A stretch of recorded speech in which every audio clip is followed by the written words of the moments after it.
What's up, everybody?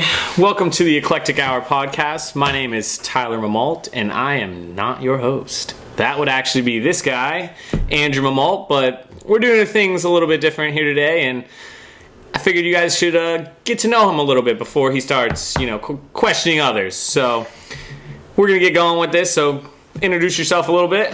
Yeah, so I'm Andrew Mimault. I'm actually the host of the Eclectic Hour. We're going to be bringing in guests every week to talk about their passions, and hopefully they can, through their experiences, share with all of you how they got to where they got and the things and the struggles that they've been through and how they arrived at where they are today. And hopefully through that journey we can help you all discover your passion and purpose in life and sort of, get you to the next thing, get you to the next big thing in your life. So starting this one off, this first one, first episode. So I figured it would be the best thing to do would be, get my brother, he's one of my partners in crime, and he's always there with me. So thank you, Tyler, for doing this for me. Absolutely. So let's just get right into it. Just tell me a little about yourself. Kind of give us a quick synopsis of where you've been, where you're going. Kind of give us just a little bit of information on your history and. Yeah. So I started out back in, what was it? I don't remember, but around 14 or 15 is when sort of the journey started, when I started getting into business and entrepreneurship. From a young age, I guess I kind of think I was maybe always destined to work in marketing and work in business. I started selling shoes, and even before that I was mowing lawns and stuff like that, and I quickly realized I really liked the hustle. I liked making money. I enjoyed that whole process. So dollar bills. Yeah, something like that. So a little bit into that, 14, 15, I started getting into streetwear, fashion, and at that same time I was working for a nursing home. But the streetwear and fashion kind of kicked off, really accentuated, the entrepreneurial spirit, and the entire my entire drive towards business as a whole. And those things, the music and all of that goes along with streetwear, hip hop, it kind of got me into marketing and business. It really, they talk a lot about the hustle, about grinding, about working hard. So that kind of ingrained in me that, I need to get up every day, hustle, work hard. And so my path I found and I thought was going to be business. Yeah. Awesome. So you started out there, and where'd you go to school? Where did you start on your professional, career path that you're on now? So when I was in college, actually, I took a course, and during that whole time I was in college, I was already networking with local startups in Tampa Bay. I was doing some internships. I had one at Raymond James where I built websites for them. And so during that whole process, I was just picking up skills and learning. And I'm someone who really loves just doing through practice. I find something that I like and then I just go full force into it. So I got into web design through a course. They made me hand code in HTML a site. I love that process. I got to take an idea and then see it tangibly come to life on a computer screen. So that part right there, that day totally changed my life, because I was like, wow, okay, this is something I can actually do and I can be good at it. So I built some websites for class projects. And when I was in school, a lot of the instructors and people I was going to school with started to take notice that, wow, his presentations are really good, and this is really good. My professors even pulled me aside and said hey man, the work you're doing is at master's level, and I was only in my junior, sophomore year. So I kind of just started doing that, and then slowly but surely people started noticing my work. So I kind of got known as the guy who can build a website. So I started doing that, and did that for a good couple of years. And that's when I started actually my first agency. My first independent agency was in college. Okay. Because it was called Hyperviral Marketing. It was small. It was a small agency. It wasn't anything big. But hey, you got to start somewhere. Yeah. And it was more like a because no one would give me an opportunity. I was applying for internships and stuff, and I really wanted to get into the agency world. Yeah. But not too many people would hire me. And back then, Tampa Bay wasn't the same business climate it is now. There wasn't as many opportunities. So I figured, well, if I can't get a job doing it, but people tell me I'm good at it, well, I'm just got the internet, I got the computer, I'm just going to keep doing what I was doing before, which is teaching myself it. Yeah. So, I feel like that's a great thing that our generation kind of has a lot of people recognize that the internet isn't just a toy. As much as it's super fun and we hope to make this fun, it's also like a learning tool and something you can teach yourself without, having to go to a school. It opens an opportunity for lesser privileged people and, communities that may not have the same, opportunities that others do. Oh, for sure. I mean, I don't come from necessarily a poverty-stricken background. I come from a working class, middle class family. Yeah. But I don't come from an entrepreneurial family necessarily. I don't come from money. Don't come from anyone who taught me or could teach me how to do it. So when people start telling me, hey, you kind of have a talent for this, I just figure, well, I'm gonna keep doing the same things I've been doing. Yeah. I'm just gonna go full force into it. And that kind of one thing led to another over time. And then I worked with a few small business people, and I was working on like doing consulting and stuff. But in your early 20s, it's kind of hard. Even if you are talented, digital marketing was taken off at that point, but we didn't have the Gary V's, and we didn't have all these people who now people understand digital marketing. They know they can't they have to do it. It's integral to their business. They have to be on the internet. They have to be on these platforms, on these social channels. Back then, I was like 20 years old, 19, 20, 21, going into these situations where I was so confident in myself, like I call it blind confidence. I used to talk to small business people and they'd be like, well, who are you to tell me about business? I'm twice your age. And I'm like, and I would do funny things, like I'd pick up my phone and I'd be like, what's your business name? And I would Google it and I'd be like, that's why. And they'd be nowhere on anywhere. Yeah, I mean, that's a huge platform that you'd be missing. Yeah. I mean, we consume the internet, more than anything else nowadays with the way people cut cables and things. Yep. Commercials, that nobody, really reads newspapers that often anymore. So that's all on digital content. And all of those digital platforms nowadays seem to be coalescing to work with each other to figure out where to advertise, something that a lot of times old media didn't do in things like newspapers and stuff. All those old forms didn't always communicate. They almost kept their own secrets to themselves and didn't use that data in order to advance their message or what they were trying to get out there. And the internet has really optimized that. No, and I mean, it leveled the playing field. It was somebody like me who back in the day, like if you wanted to work for an ad agency, I mean, you went to New York, you went to Chicago. Those were the big advertising agencies were. And even now, Tampa Bay still isn't where I'd like to see it. I think it's getting there. But there wasn't any opportunity really, and it was also tough. It's one of those things where you go online, you see, it's an entry-level job, but they want 2 to 3 years experience, and it's like,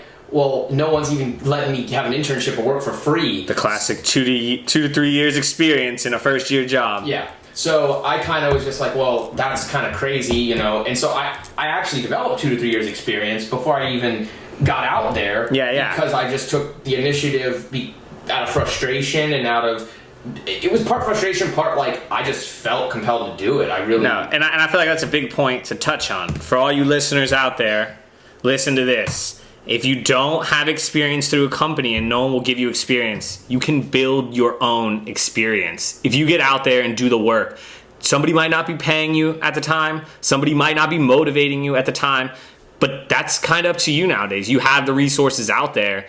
And, the success that people have had through channels like YouTube or through learning programs, such that you went on and learned to enable Facebook and Google ads and all those things and learn those things on your own, that can really help you. So don't think that you can't get experience if someone won't hire you. You can be your own experience. Yeah, I mean, that was also something I remember all the time going through that whole process when I started my first agency. Even people, students or professors, they would say like, companies don't hire entrepreneurs. You're going to have a hard time getting a job. Companies won't hire people that are doing things for themselves. They see it as competition, or they see it as kind of not a good thing. And in my head, I was like, well, I don't understand that, because I'm just taking initiative, and anybody who owns a business, anybody who really wants to be with somebody that's about work and about grinding would see that in someone who takes initiative. And I remember when I graduated, that year I graduated, I had probably a dozen people message me, asking me for jobs, asking me how I got a job, asking me how I was already doing this work, asking me how do I do that. And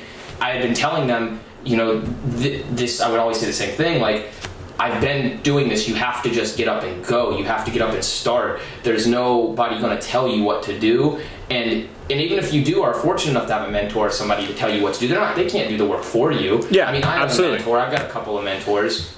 But even then, my skill set is very differentiated from theirs. Yeah. And I feel like that's something that a lot of people don't seem to think of as like a skill for themselves, but there's a lot of like hidden value in initiative in itself. Because then when you have somebody that is working for you, if there's a problem, if there's an issue, they're the type of person to see it and not just come to you with it, but see it and try to find a way to solve it and come to you with both the problem and a possible solution. Well, I mean, if you want to be really valued to your employers and you want to be a value to any employer, solve problems. You have to be able to solve problems. And when you wake up in the morning, right, does every little problem that you come into contact with, are you calling someone to fix that problem for you? No. Even if it's something small, take the smallest problem you have in your day, you have to figure that out through your own reasoning, how to solve it. The same thing applies to work, your business, whatever you're doing. You have to kind of go out there and solve it on your own. No one's going to just do it for you. So I kind of that's how I started, but it changed over time. So you went to school, you did your internship with Raymond James, you got your degree in marketing, and then you went on to a marketing agency, correct? Well, before that, I worked right after school, so I built up a little bit of a portfolio, and had some small business I worked with, and then I had just some work through Raymond James. I built like 150 or so sites. It was when they had acquired a new company, so I had gotten a lot of hands-on experience, and I used that experience to then go get a job and work for a medical device manufacturer. That's right. Yeah, it was my first big marketing opportunity. And the director there's actually someone I'm still really close friends with and is somewhat of a mentor to me. And she gave me an opportunity to work as a marketing associate at the time. And they didn't have anybody in digital. They had never done digital. They were traditional business model. All their advertising was fully traditional. You're talking print, TV, small TV buys, stuff like that. And did they see that as the best way to reach their customer base, and they didn't understand digital? That was where it changed at the time. I don't want to say her name because I don't want to put her out there if she doesn't want her name out there. But my director at the time, she was brought in by the CEO to sort of change all that, to get a new, fresh set of eyes, because he knew that she was an innovator and a forward thinker, and get a new set of eyes on the business. And he really wanted to sell the product. The products he knew he had a good set of products, but they just weren't penetrating the market. They weren't getting out there. So he brought her in to help change all that, and one of her big things was, well, we probably should be doing more on social media. We probably are missing things. She herself isn't even of this digital era. She just knew instinctively, I'm missing something. We're missing something. Yeah. And so I got the opportunity to go in there, and I got to do some amazing things at a young age that I feel so grateful that I was able to do, because even for someone my age to get the experience and do the things that I did, I got to redesign websites for like 4 of our flagship products, and I got to be like the one in charge of that. Those were big website projects with another agency, and I got to help and assist on those. I built like all of our social media ads at the time. I was writing blogs and vlogs for our website as well as our YouTube channel. So I just got a lot of like hands-on experience from a really young age across a broad range of things, and after doing that for about two and a half years, I always still loved advertising and still loved marketing, and that was what I was already doing, but I got a shot to then go work at an advertising agency. An opportunity presented itself, and I went there and spent 2 years there. Again, a great experience, had a lot of knowledge, met a lot of amazing, great people that I'm still very close with today. And through that experience, I kind of honed in on specific marketing styles and specific marketing tactics. They specialized in search engine marketing. So I got to work with a lot of Fortune 500s and startups alike that were spending a lot of money, big budgets, enterprise level accounts. And through that work, I got to see the power of search, the power of what you can do just digitally, only digitally. And I was already doing that back at the previous company, but it wasn't as the budgets weren't as significant. It is different on agency level, versus the corporate side of client it. Client side and agency side are very different too. I mean, agency sides, we could talk a whole other thing on that. But one's a little agency tends, in my opinion, to move a little bit faster. You're working for multiple companies. There's always something to do. There's always something to do. You're always at the forefront of the next thing. So that really helped me establish some great relationships. I got to travel. I got to go to the first time, I think it was the first or second time I ever went to New York was through them. I got to travel some places I'd never been to before. And the relationships with the people I met were really, probably, aside from all the great things we did for the businesses we worked with and the companies that we grew, the relationships and the people I got to meet were probably just incredibly valuable. So I know you mentioned a mentor at that first medical company that you were at. how do you think that affected your growth overall within the industry, within just your life in general? So I don't know how I want to say. I would say overall. I mean, overall, that was an amazing experience, and she's an amazing person. Honestly, that was the first person to ever hand me a stack of books, and like as just, hey, take these books. She handed me like 10, 15 books, and I remember that day, and I still use that as something I got from her. I actually give books to kids now, younger guys. Well, kids, I say kids. Some of them are kids, adolescents, and then some might be adults. But that love of spreading knowledge and sharing knowledge is something that I picked up from her. She was the first person to ever give me a book like that and say, hey, I think you should read this, and this is going to help your life. She was also, I know we're both big into fitness now, but she's been a health and wellness advocate her entire life. And so she was another person who inspired me to like take my health seriously, focus on that. And how important it is in life just in general, because she is a top performer herself. She's made her own products and in the past and stuff like that, so she just had a lot of experience, and that was a positive role model for me to like look at and follow as someone like, okay, they've done this journey, they've been there, and to this day she still gives me pointers, talks to me through things. Just a couple of weeks ago even. And you can see that influence. I know on the sites you have, andrewmimault.com, you post some free resources and like a reading list and workouts and things like that to try to give people that a little bit of an advantage, if you will, based on your experience. Yeah, no, I mean, that was the first person ever that, and this was before everyone knows Gary Vee. I'm probably going to mention him a couple more times. Everyone knows Gary Vee now. Everyone knows he is, and I love him. Been a big fan of him for probably 8+ years. Is probably as long as I've been following him before he blew up on a big scale.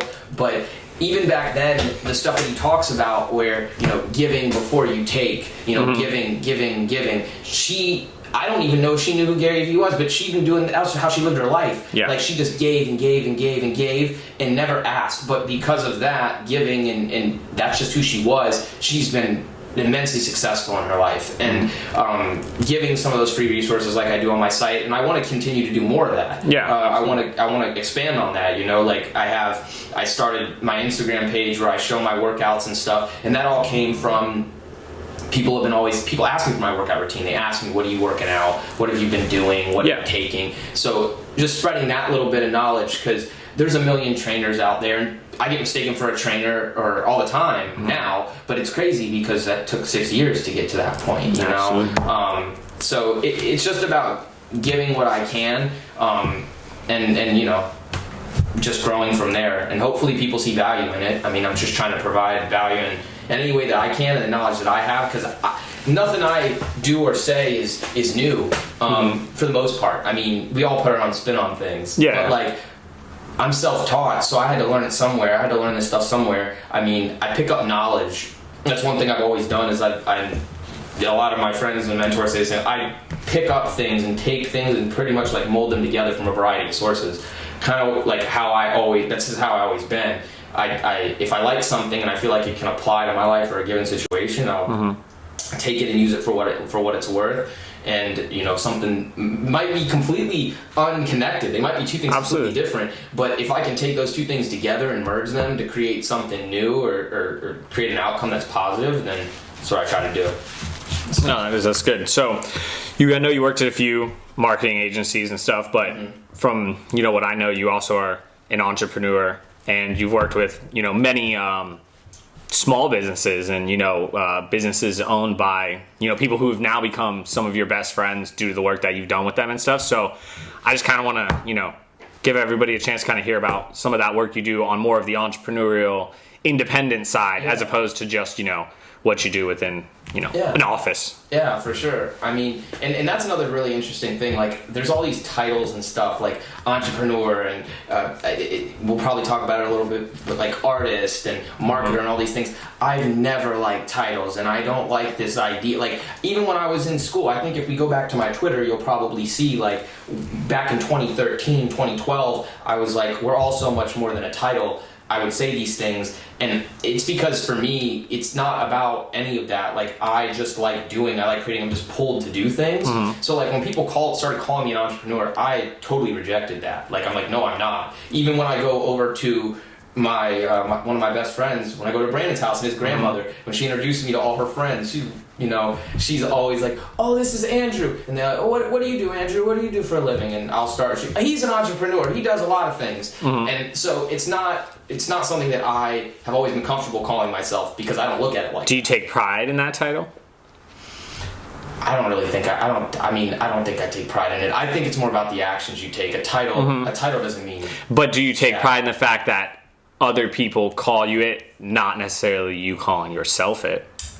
It's humbling. I don't know if I take pride in it, but anytime someone like the same way with being called an artist. Like the first time I was called an artist was a couple of months ago when I did a photo shoot with one of my good friends and photographers, and she posted the pictures online. She was the first person to post them. She wanted to share them with what she had done, and she wrote that I was a marketing professional, entrepreneur, and artist. Yeah. And that was the first time, and I was like, I even texted her, I was like, what do you mean? Like, I'm not an artist. She's like, yes, you are. Yeah. So I don't know if I take pride. It's always humbling that people look at me in that light, and I'm grateful and thankful, and I just try to do my best to live up to those things and honor those things, because they come with responsibility. I don't take them lightly. You know, I don't take those things lightly. As an entrepreneur, as a leader, any of these things, you really have a responsibility to the people around you. It's not about me.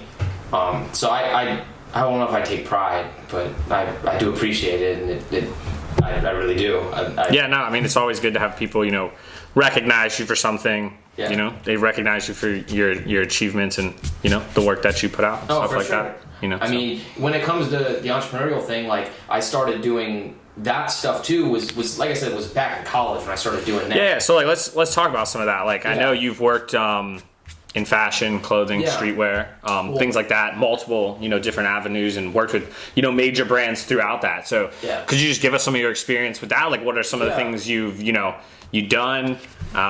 You know, for sure. I'll even take it back. We'll definitely talk on the streetwear thing. Yeah. But there's other small businesses and stuff, and I mean, I'm sure I've written them all down at one point, but it's hundreds at this point. Sure. And some of them are longer relationships than others. Back when I was in college, for example, I started getting involved in the startup community because I got interested in tech and advertising, and started working with an app called iCrawler, which was a startup. It's no longer around, but it was based out here in St. Pete. I was working on that for a little bit, and then worked on a business with a good friend that I went to school with, Eric. He was actually one of the first people who came up to me. I was like, "Hey man, you're really good at this marketing stuff." He's a little bit older than I, but now he is the CEO of Emertech over in Tampa, and I'm super proud to see what he's done in the couple of years that we had started. We tried to start a few small businesses together. At the time, it didn't really work out, and the timing wasn't right, and I wasn't really, I don't think, where I needed to be.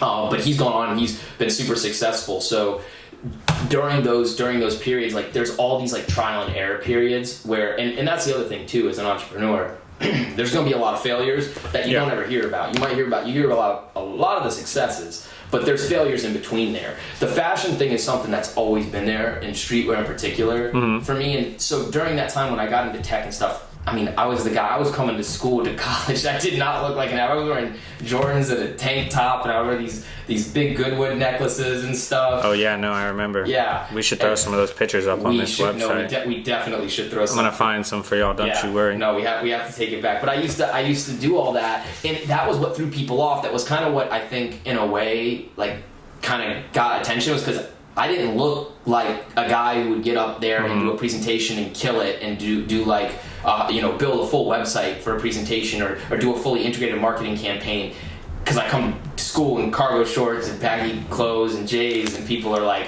but then when he speaks, this is pretty wild. He knows his stuff.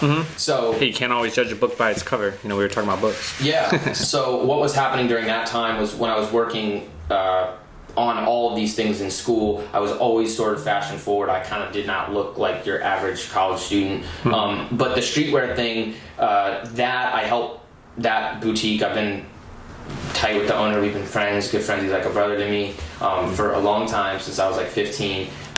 That's Fresh Rags, where we're here repping. Got the we got this. So we started working together, and back then he had just opened his store in Pinellas Park, and so I was there, help lay the floor that's still in there, the Hey, walls. sometimes you gotta do the dirty work. Yeah, we did all that. And we've gone through, selling plain tees and cargo shorts, and now we sell, years later, we sell Stussy, BBC, we have every top shoe brand pretty much out there.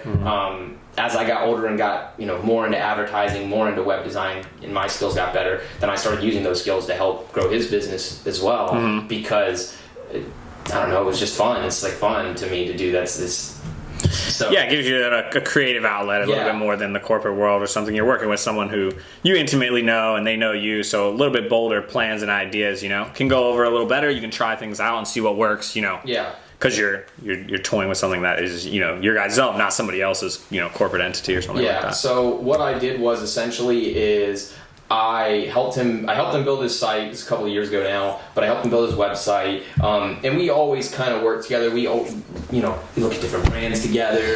What do you think? You think this brand is dope? Should we bring it in? We look at CADs together. Just, feeding off each other's energy. And we both have our strong suits in what we're good at. And then as I became, again, better in marketing, then I would help him with his marketing. I would help him, what should we do on social media? What should we do visually? Where should we take this logo? And then myself and Jace, who we'll probably also have on the podcast. Yeah, I'm sure there'll be a lot of people who connect to this same storyline, so that more details, will be, explored back and forth with those people. So yeah, I mean, it's a long integrated story. Yeah, no, bits and pieces over time, but yeah. So he's helped with the rebrand Jace has. We did that years ago, but then we've done collaborations with LRG, and I'm there when we do the photo shoots. I think I don't know if they can see that right there, but there's one on the wall right there that's We Run Seminole. That was part of the Jace. Yeah, Jace is on there. Jace's signature's on there, but that was part of our first collaboration we ever did. Yeah. Now we've got 2 or 3 collaborations coming the next couple of years with some big name brands. So, I don't know. Just the way it's developed is really great, and I think that's something for me. I'm always going to be, I think, involved in that industry one way or another, just because it's something that. No, and those opportunities to go out there and collaborate also opens up opportunities for everyone involved, because companies see their talent, see their skill on a national level when you get involved with a brand like LRG. People see that and see that they want to know who the designer is and who the person who marketed it and the people, behind the scenes, so and that can give them opportunities. And that's a lot about what this podcast is about. I don't, I guess I don't feel like those people always get the shine they deserve, that they always get, because nowadays with social media and the internet, everything is so, it's about how it looks. It's about how well it looks, how good is your content, how pretty can you make this look. But they don't realize, I don't think the general population realize, and especially young kids, kids in college, like we talked about earlier, the initiative, Absolutely. the amount of time, the people that do these things, that get in these positions, that get to do these things, we're up till 1, 2, 3 in the morning for years on end, sitting in front of a computer screen. When that's what it takes. That's really what it takes. No, I mean, it's a competitive environment. As much as the internet has given you the ability to learn a lot, the internet has given you the ability to learn a lot. And everyone understands this, especially employers, especially people out there looking for talent. They want to see the person who took a step further than just seeing it online and actually went and learned something from it. Without them having to stand over your shoulder, forcing you to do it. It's different between school and real life. In school, you're forced to do it. In real life, you need to motivate yourself to get it done. Well, and that's where I think the passion comes into play. And I talk a lot about passion. And I know passion's a touchy subject for a lot of business people. They say you shouldn't make your decisions on passion and this. And to a lot of degree, I do agree with that. I do think that passion shouldn't lead all your business decisions. It definitely should not, because it can lead you to bad places. However, I 100% and firmly believe you need to be passionate in the work you're doing. Otherwise, it's never going to be the best. It's never going to be the best you want it to be. It's never going to reach your intended audience the right way. You have to do it. And like I said, I don't know why I do a lot of the things. That's just what I feel. That's how I feel. And I put that energy into my work. And, I produce some good outcomes with it. So that's just how I channel the energy. Absolutely. And next up, we'll talk some more about those other passions and get into some different stuff. We're live. We're up in here. We're back. So passions, huh? Yeah, passions. So what does passion mean to you?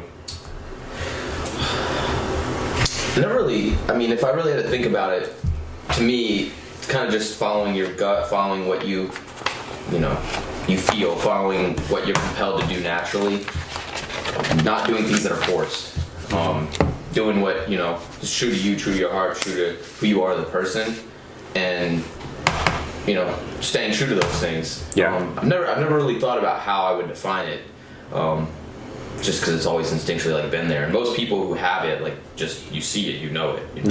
Yeah. Would you say people's passions are a good way of representing who they are?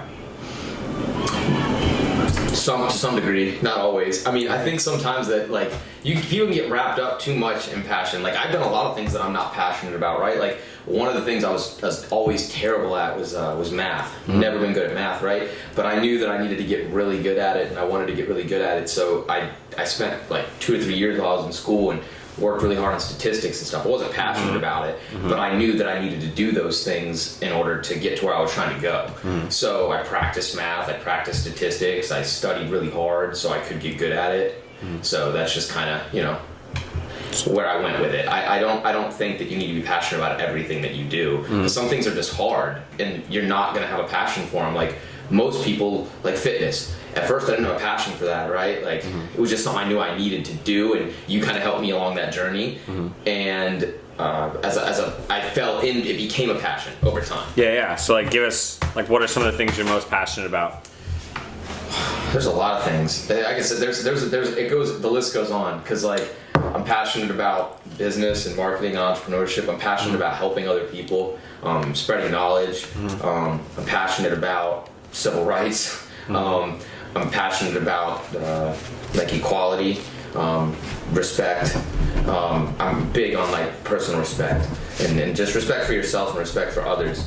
I'm passionate about art. It's definitely a big part. I mean, art is something that's been there for a long time. I've always been a purveyor of it, including both visual and audio and video, audio, performance art. I mean, to me, and I talk about it, I think in the intro video too, is one of the things that I've always looked at is life is your greatest masterwork. Your life is an artwork, is a piece of art. So absolutely, I kind of don't see a separation between. I've always struggled. That's why it's interesting when people say oh, this person's an artist or this person isn't an artist. Well, I mean, you're creating every single day. If you're going after something, most people are creating their reality, and you should. Try to create your reality. If you're waking up every day and you're going after a goal and you're trying to mold your life into something that it hasn't been before, you're creating an art piece. It's an art piece. It's a masterpiece. Sculpting in the gym, sculpting your body is art. Yeah, absolutely. So it to me, that it kind of intersects. Yeah. So on that whole fitness thing, and it is. I mean, I agree. It's kind of an art form. Your body's the canvas, and you're building it day by day. There's no way to get it overnight. I mean, absolutely it's just something you build over time. It's the same as a painting. Absolutely, for sure. I mean, this is definitely an interesting thing to think about. So, what other kind of art do you get into? I know that I see some stuff here. I know everyone can't see, but there's a bunch of stuff around on the walls and stuff. So, what kind of art are you into? Kind of give them an idea of what kind of stuff you do. Kind of when you started. I know it's a more recent thing for you. The newer type pieces, but kind of give them a lowdown of where that came from and where you want to go with it. And, so with the art, like I said, I started out as a purveyor of art. I've been a big fan of artists, and always a patron of artists coming out, whether it be audio or visual art, performance art, like I said. So for me, a lot of things, sometimes I just hit this, I don't want to say a wall, but I just get to a place where I realize why am I not trying this? I love it so much. I like it so much. Why am I not trying to get involved in it? And so it's hard for me to not want to get involved in things. I'm just compelled to do it. So literally, I've been thinking about doing art for a while, and there was a lot of different things that I sort of wanted to express through the work that I was doing. There's a lot of things I want to say. Yeah.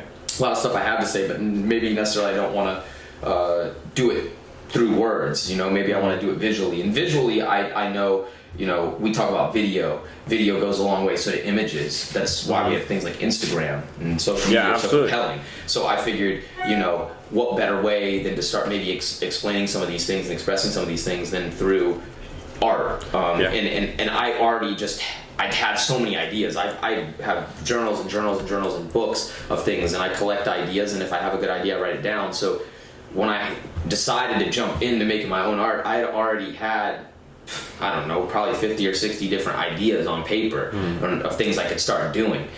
The biggest hurdle was always that, like, again, I'm not an artist. It's that little bit of an imposter syndrome, you know. I'm not an artist. I'm a businessman. I'm a marketer. I'm a marketer. I'm a media director or media manager.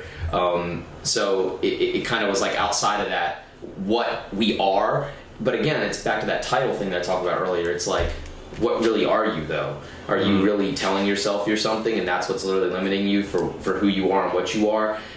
And you know, you shouldn't just be defined by the things you do. I mean, that tends to be how we look at people in the world, right? Like, what you do for work is how we define who you are. Absolutely. But that's not necessarily always the case. So Yeah, no, I feel like there's a lot of ways to express yourself, and you know, the good thing with our society today is they're becoming more accepting of, you know, finding your own way to express yourself. Totally. You know, I mean, you no longer have to fit a norm. You know, the norm is almost not being normal nowadays. No, you know, for now sure. that you're, you know, it's just a lot for you to express yourself and, you know, opinions and just who you are. Yeah, I mean, if I think about it, and really, I express a lot of things verbally, and like, it's easy to do it when you're around me and people can feel that energy, and when we can kind of vibe together and we can work together, and I can bring that energy if you're within my presence. But like, I've got a lot to say, and I've got a lot of stuff I want to share, and I've got a lot of those passions and those things that I really want the world to see and know. So I felt like, you know, let's experiment, you know, let's try artwork. And the first piece I did, it was one of those things where you were there, we did it together. Like, I just we picked up some stuff, I had an idea, and I was like, let's try this. And I threw the video online, and when I did, quite a few people thought it was like super dope, and were like, that's really cool, you know, I will buy that from you. And I was like, I'm not even trying to sell this stuff, like, this is just me doing Yeah, no, I mean, it is nice because, like, a lot of people like to express themselves, you know, with the work and the quality of work they do, but sometimes people can't always find like what is missing, and sometimes it's just that they need to find a different outlet to express themselves. It's great to express yourself with quality of work and all those things, but sometimes a hobby or something that makes you, you know, something that makes you feel different than the way that work can make you feel, and make you feel proud of yourself, and, you know, give you that sense of, you know, I'm expressing myself in the way I want to, not necessarily the way society, you know, wants me to. Oh, I mean, I always tell people that, like, when you think about what you're doing, like, and I've always taken my work as in any work I've ever done, whether, and it's going to sound crazy, but whether it was a spreadsheet, or whether it's now art pieces, or whether it was building a website, that was always the outlet that I used to sort of express myself. In business, that was the way that I expressed myself. But over time, you know, as I just kind of, I get tired of staying in the bleachers, so to speak. I talk about the bleachers, but like, just felt like I was in the bleachers, so I was like, let's give this a shot. Let's see if I can actually play on the field. And it doesn't really matter. Like, that was the biggest struggle, was like, I'm not a trained artist. I'm self-taught, just like I'm self-taught with business and marketing. Yeah. It's always been self-taught, and I, in my head, I don't know what kept me, but just in my head, I always thought, well, I'm not an artist, I shouldn't be doing that. I'm going to leave that up to the artists. But there's tons of self-taught artists. In fact, many of the most prolific and iconic artists are self-taught themselves. And I think that that's, like, honestly where a lot of innovation comes from. If you don't have, like, a solid background in something, then your approach to it is going to be completely different than someone who's classically trained. Yeah, and there's some beauty in the failure that comes with somebody not teaching you the perfect way to do it the first time, and that's how people discover new ways of doing things, and different ways of doing things that maybe someone else didn't know. If you always are being taught how to do something and not finding your own way to do it, that can kind of hold you back in like a creative process. That was a part of the art thing too, because a lot of times I go back to my business mind. My business mind kicks in, and so I kind of looked at it as an exercise in terms of practice, in terms of learning a new skill set, and it was going to be an iterative process. And I knew starting out, like, the first thing you're going to do isn't going to be probably amazing.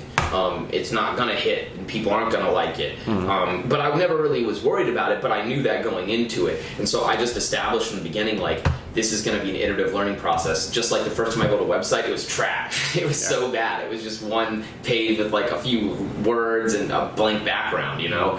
But then as time goes on and you get to learn new technologies and processes, your work will progress. So I didn't really let that be like a stopping point for me. Yeah, I mean, the way I see it, if your first attempt at something is perfect, then you've never learned to be better at it. So, I mean, and it was crazy too, because I expected most people to like throw shade or hate on it or something, and everyone's like super accepting. And how quickly, once I started putting out work, like artists that I met online and people that I've sort of built online relationships with, it was super inspiring, and it was super great to see like just how they were able to reach out to me and start working with, and they were so open to talking to me and giving me advice. I've gotten advice from, you know, artists, established artists online who are in galleries and have done stuff, and that was like a shock to me, that even some of them, just as simple as like liking a photo or sending me a message and saying like, keep doing what you're doing, man, like that's great. And that was crazy. I didn't expect that, because in the business world you don't always get that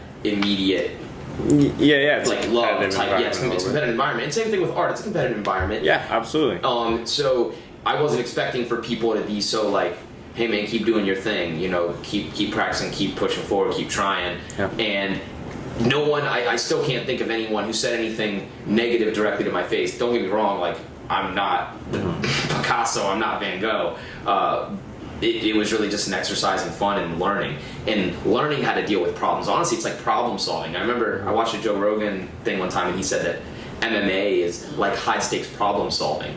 And that was kind of how I looked at art in a way. Like when I started doing it, I realized when I would start on a piece, these problems might arise, or problems that I saw, and how the piece was moving as I was creating it. And so in that real time, I had to sort of come up with ways to work with the paint and work with materials to mold it into how I want it to look, or how I see it in my head, and how I would like to present it to the world.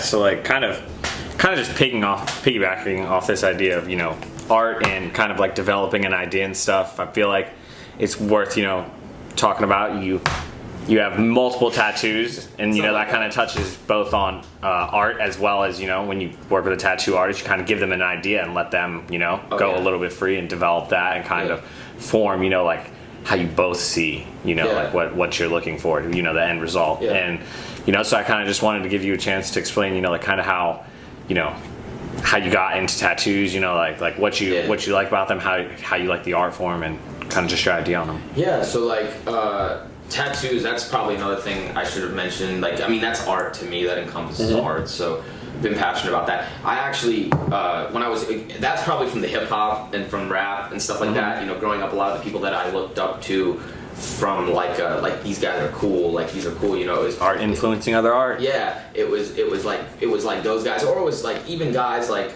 you know, guys I met through the stores, street hustlers, you know, and I would see them, and they'd be covered in tattoos and stuff. Some of them were independent businessmen, you know, and they're still hustlers. They were entrepreneurs. They started their own businesses, and some of them, you know, a lot of them would come in with tattoos and stuff. And I thought they were a lot of times like the coolest people, because I'm like, hey, this guy owns a business and he looks like that, you know, he's got tattoos, and I just thought they looked cool. I've just always been attracted to them. So I remember from a young age, when I was a skateboarder, when I was like 13, 14, probably earlier than that, there was a lot of people, you know, tattooing was starting to get big, and I thought that it just was something I was always drawn to. And I remember even asking our mom when I was like 13 or 14 or something, I was like, I want to get a tattoo, and she's like, yeah, maybe when you turn 18 you go do that. You're not doing that in my house. Like, I'm not signing for that. So, you know, I knew I was going to get tattoos. I always wanted tattoos, and in fact, I'm probably even a little bit further behind. I thought I would probably be more covered than I am now, but as you grow older and stuff, and I still have aspirations to have more tattoos, but I kind of plan them out, and there's pieces long term planned out, and the pieces I kind of add them as part of my story. You know, and it kind of makes it an art project for yourself as well. You know, if you just go in somewhere and you're just like, hey, give me this tattoo, like whatever, then, you know, it's on the artist and he's doing, you know, some type of art. But to be honest, he's probably not having the most fulfilling experience, and neither are you. So if you guys kind of develop an idea over time and come together, it gives you, you know, a lot more satisfaction. Well, you know, a big like the end piece result. of that I tell everybody too when it comes to tattoos is like, I'm really big on like, I consider myself like a collector, and so I pick artists that I feel are good fits for the story I'm trying to tell, or what I'm trying to express. You know, I don't just walk into a shop. I mean, there are guys that I take years to source, and now with Instagram, the internet, it's different. They have big platforms so you can find them Instagram in general has allowed art to expand. So a lot of those artists that back in the day I would find like through Facebook or MySpace or whatever, or I'd just be researching online at tattoo shops. Now a lot of them are like national artists. Some of them are people that have even made it to our town. I haven't got work done by them yet, but they're all people like on my list, like I am going to get work by this guy. And so really the tattoos were really just a way, I always felt a way of expressing to someone who maybe hasn't heard you talk visually, but they can see you and they can see sort of what you stand for and what you're about and get an idea of who you are without you ever saying a word. And it's changed. Back in the day, you know, it was always just like tattoos, and especially depends on your location where you live. Tattoos can mean something completely different if you live in a different area, maybe. And there's a lot of different styles, and a lot of different, you know, forms and in the way that people do tattoos. There's so many, and that's the other thing. Like I prefer like realism, or I prefer sort of. I have one color piece, but most of my stuff I prefer realism, and I prefer black and gray. I also like Chicano style art a lot, and I'm a big fan of that. So I really don't look at it as you know. I like all styles, but you know, I just have like an affinity for those two very specific ones. And even still, like now with my tattoos, and they've gotten a lot lower. You know, they're not fully covered or anything, but they've gotten lower than they were when I first started. And now when I go places and stuff, they're honestly talking points. They start conversations. I know when I went to Big Brothers Big Sisters, the lady the whole time as I'm at the orientation, she's like, one of the ladies who was there, she was sitting across from me like this, and she just kept looking at me the whole time. And she was like, and at the end of the orientation, she was like, hey, you know, I just wanted to ask you, I just wanted to say something. I was looking at your arms the whole time, like, you have passion and purpose on your arms. Well, it sounds like she was looking at your muscles. I don't know, maybe something like that. But either way, she was like, I think a retired lady. I think she might have been semi-retired or something. And she said to me, she was like, yeah, my friend runs a nonprofit called Passion for Purpose or something to that effect. And she was like, so it had me thinking the whole time. And then she started asking me about why I had them and what they were about and sort of what they meant to me. And like good icebreakers like that. And you know, it's just, again, that was it expressed who I was, and it sent a signal to somebody before I even said anything. And so, I don't know, it's just a form of expression, and also I just think they look cool. I love the art form. I love to be a purveyor of art. I love to support artists. I like to support people who are doing creative things. Yeah, so that's actually a pretty good segue. So I kind of wanted to talk about that because I myself, you know, haven't heard like a lot from you about it because I haven't been able to talk to you too much about it lately. But I know you did go and do the Big Brothers Big Sisters thing, and I know you have like you're passionate about mentoring and, you know, continuing on that trend of, you know, what helped you advance your career and stuff. And so I just kind of wanted to get an idea of, you know, like what you were looking to do with Big Brother and Big Sister, and kind of, you know, like why that means something to you, and, you know. For sure. So like for me, mentoring is something that it's a big thing in business. A lot of people have mentors, and there's a lot of people who are big advocates for mentors. I haven't had a ton of them. I'm lucky to have had a few in my life, and I really think sometimes you only need a few, and sometimes you only need one to really change your life. And so that's what it is for me, is like there can be one person who can make an impact on you, such a profound impact that it can change your life and the trajectory of your life. So for me, it just means the opportunity to help someone else who may not have the same opportunities or may not have the same level of knowledge or experience or any of that I do. And so I can give back to them, and we can form, you know, a bond, a relationship on that. And then it's super rewarding to watch somebody grow and excel through that process. You know, the fact of becoming a mentor even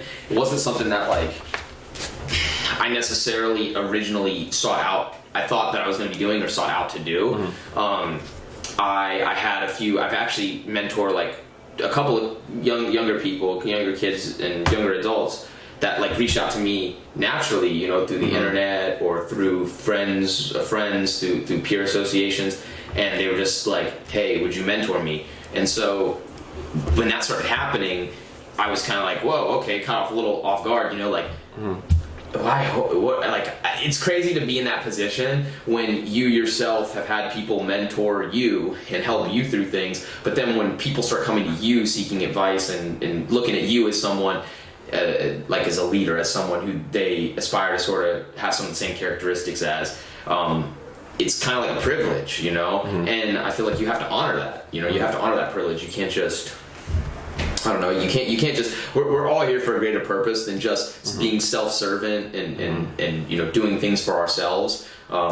You got to give back. Give back. So you welcome that opportunity to impart your knowledge on somebody willing to take in what you have to say. If they're willing to take it in and they're willing to, you know, learn from it. I mean, it doesn't even have to be a learning thing. It could just be like hanging around somebody. It could just be spending time with somebody. If there's someone who wants that level of knowledge and they want, advice, sure, we'll do it. I'll give it to you. We'll talk through things. And that's a lot of, a big part of mentorship is being there. Yeah, I think it's really just being there for somebody when they need you to be there, and then helping them through those situations.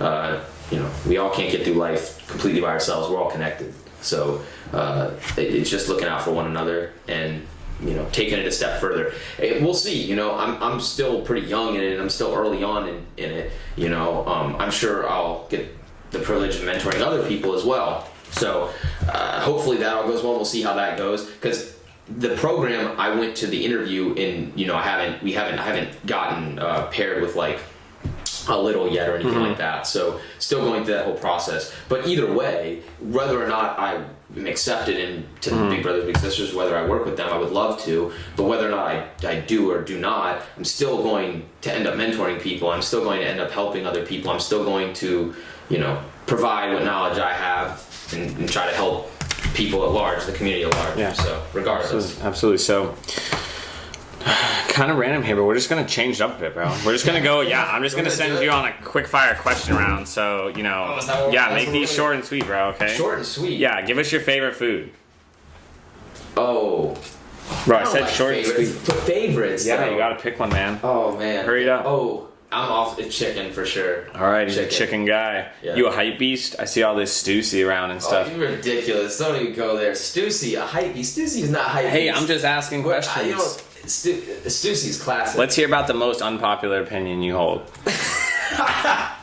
The most unpopular? Yeah, it could be about anything. I probably hold a lot of unpopular. Let's hear ones. Dark-skinned women are the most beautiful women on earth. Here we go. All right, tell us a knock-knock joke. I'm not telling you. I don't have any knock-knock joke. I don't know a knock-knock joke. Come on, you got one. I really don't. Yeah, you do. Why would I have a knock-knock joke? Make one up. I honestly am blanking. Yeah, let's see the creativeness. Come on. I'm not. You're trying to be funny. No, I'm not. I really don't have a knock-knock joke, Tyler. I really don't. Knock-knock. Who's there? Orange. Orange who? Orange, you glad I didn't say banana? This is so weak. If you could know a second language, what would it be? I'm already taking Spanish, so it would be Arabic. Jordan or LeBron? Oh, LeBron. Is global warming real? Yes. Apple or Android? Apple. If you could meet one person dead or alive, who would it be? Warren Buffett. Who's your favorite superhero? Who is my favorite? Who? That's tough. Probably Batman. Probably Batman, yeah. Favorite album at the moment?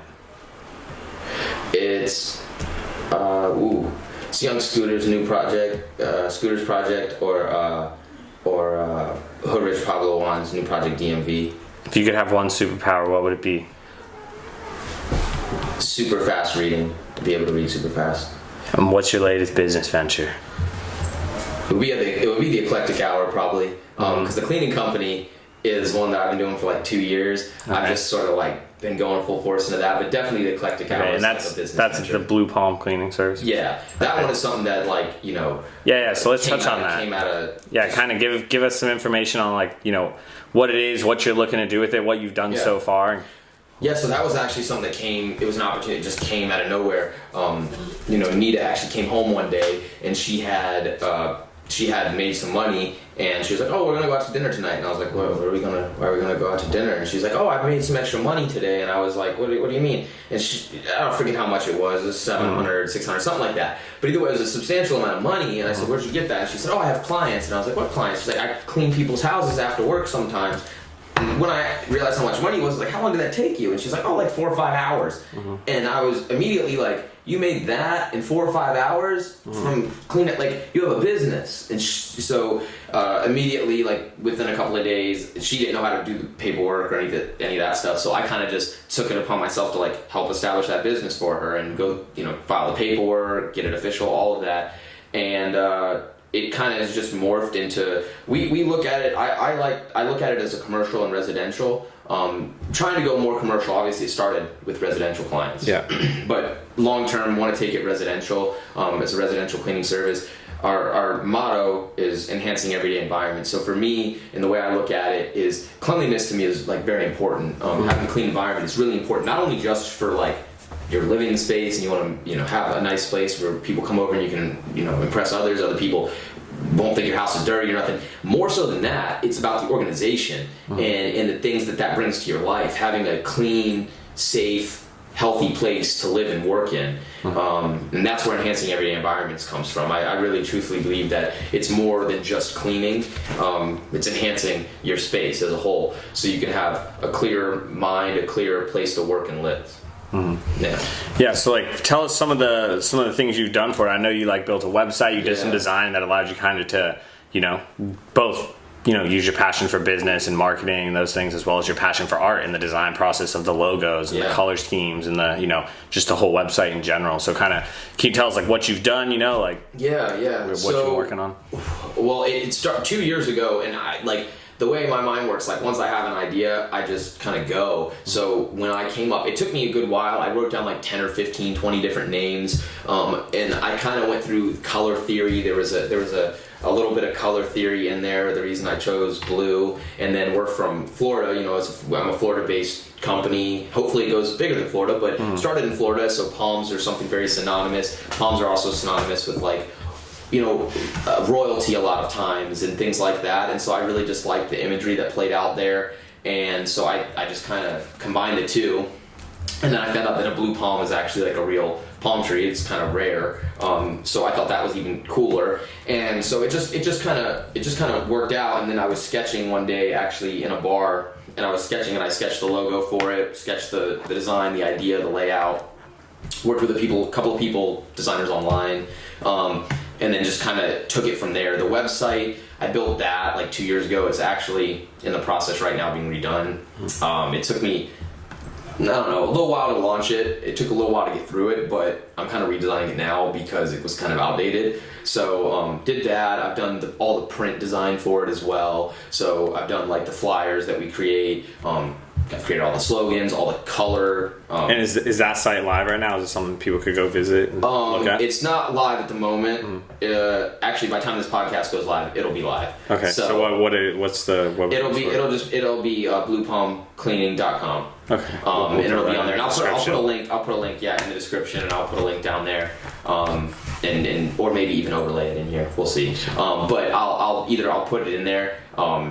And a lot of the stuff... Just at least, so people can go check it out. It's part of your work, No, I mean, everything, all my work, too, is included. Everything, also for you guys, is always included. Everything is down in the description. So you can access my website, which links out to pretty much every business and organization that I'm a part of or work with. So it's all there. Just go in the description. Yeah, so we're going to give you a chance to, redeem one of your worst moments in this podcast. And that's to tell us a knock-knock joke. So. I'm not going to redeem it. Yeah. I don't. Let's hear it. The people want to hear it. The people don't want to hear it. People, you should tell them that you want to hear it. I mean, come on. I literally have no knock-knock jokes. I'm not even kidding you.